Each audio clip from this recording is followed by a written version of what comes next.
H D. Kumaraswamy ಅವರಿಗೆ ಶೋಭೆ ಅಲ್ಲ, ಇಂತಹ ಮಾತನ್ನ ಹೇಳಬಾರದಾಗಿತ್ತು ಅಂತ ಲಕ್ಷ್ಮಣ್ ಸವದಿ ಹೇಳಿಕೆ ಕೊಟ್ಟಿದ್ದಾರೆ. ಯಾಕೆ ಕುಮಾರಸ್ವಾಮಿಗೆ ಆ ದುರ್ಬುದ್ಧಿ ಬಂತು ಗೊತ್ತಿಲ್ಲ. ಎಚ್.ಡಿ.ಕೆ ದಾರಿ ತಪ್ಪಿದ ಹೇಳಿಕೆಗೆ ಲಕ್ಷ್ಮಣ್ ಸವದಿ ಕಿಡಿಕಾರಿದ್ದಾರೆ.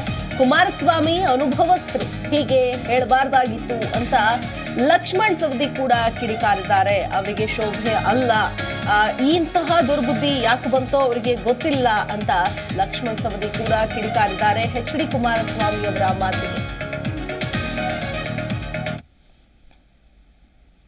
ಅನುಭವಸ್ಥರು ಆ ಮಾತು ಹೇಳಬಾರ್ದಾಗಿತ್ತು, ಅವರಿಗೆ ಶೋಭೆ ತರ್ತಕ್ಕಂಥದ್ದಲ್ಲ.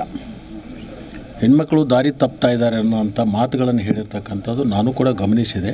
ಯಾಕೆ ಅವರಿಗೆ ಆ ಮಾತು ಹೇಳುವಂಥದ್ದು ದುರ್ಬುದ್ಧಿ ಬಂತು ಅಂಥೇಳಿ ನನಗೂ ಕೂಡ ಅದು ಪ್ರಶ್ನೆ ಬಂದಿದೆ ಇವತ್ತು.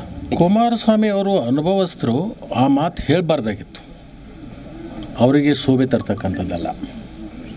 ಹೆಣ್ಮಕ್ಳು ದಾರಿ ತಪ್ತಾ ಇದ್ದಾರೆ ಅನ್ನೋಂಥ ಮಾತುಗಳನ್ನು ಹೇಳಿರ್ತಕ್ಕಂಥದ್ದು ನಾನು ಕೂಡ ಗಮನಿಸಿದೆ.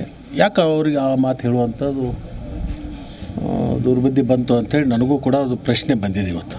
ಕುಮಾರಸ್ವಾಮಿ ಅವರು ಅನುಭವಸ್ಥರು ಆ ಮಾತು ಹೇಳಬಾರ್ದಾಗಿತ್ತು, ಅವರಿಗೆ ಶೋಭೆ ತರ್ತಕ್ಕಂಥದ್ದಲ್ಲ. ಹೆಣ್ಮಕ್ಳು ದಾರಿ ತಪ್ತಾ ಇದ್ದಾರೆ ಅನ್ನೋಂಥ ಮಾತುಗಳನ್ನು ಹೇಳಿರ್ತಕ್ಕಂಥದ್ದು ನಾನು ಕೂಡ ಗಮನಿಸಿದೆ. ಯಾಕೆ ಅವರಿಗೆ ಆ ಮಾತು ಹೇಳುವಂಥದ್ದು ದುರ್ಬುದ್ಧಿ ಬಂತು ಅಂಥೇಳಿ ನನಗೂ ಕೂಡ ಅದು ಪ್ರಶ್ನೆ ಬಂದಿದೆ ಇವತ್ತು. ಜಿ ಕನ್ನಡ ನ್ಯೂಸ್ ಈಗ ನಿಮ್ಮ ಮನೆಯಲ್ಲೇ ನೋಡಿ.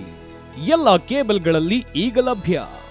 ಸನ್ Direct 292, Jio TV 1334, U digital 162, city cable 51, GTPL 17, Abhishek cables 821, rock line telecommunication 51, Shri Basaveshwara number 60, Vinayaka digital number 53, in digital number 896ರಲ್ಲಿ. ನಿಮ್ಮಿಷ್ಟದ ಜಿ ಕನ್ನಡ ನ್ಯೂಸ್ ನೋಡಿ ಆನಂದಿಸಿ.